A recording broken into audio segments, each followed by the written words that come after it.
T20 world కప్లో భారత్ తన జైత్రయాత్రను కొనసాగిస్తుంది. తన చిరకాల ప్రత్యర్థి పాకిస్తాన్ను చిత్తు చేసింది. లోయెస్ట్ స్కోర్ను కాపాడుకోగలిగింది. ఈ టోర్నమెంట్లో టీమిండియాకు ఇది రెండవ విజయం.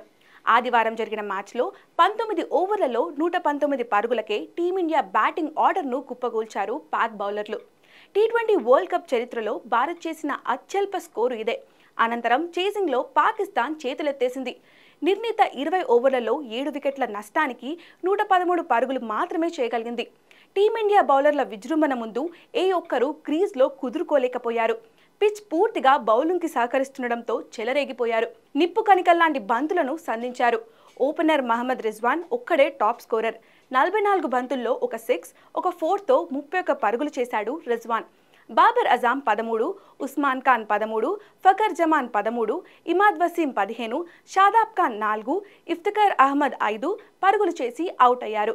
నసీం షా 10, షహీన్ షా అఫ్రీద్ 0 పరుగులతో చివరి వరకు క్రీజ్లో ఉండగలిగారు. ఈ మ్యాచ్లో హీరోగా నిలిచారు బౌలర్లు.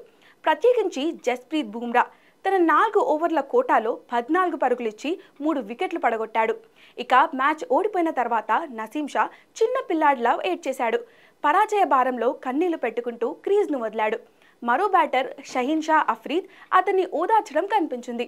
వారిద్దరూ నాటౌట్గా నిలిచారు కానీ జట్టును విజయ తీరాలకు చేర్చలేకపోయారు. అత్యల్ప స్కోర్ను కూడా అందుకోలేకపోవడంతో నసీం షా బాధపడ్డాడు.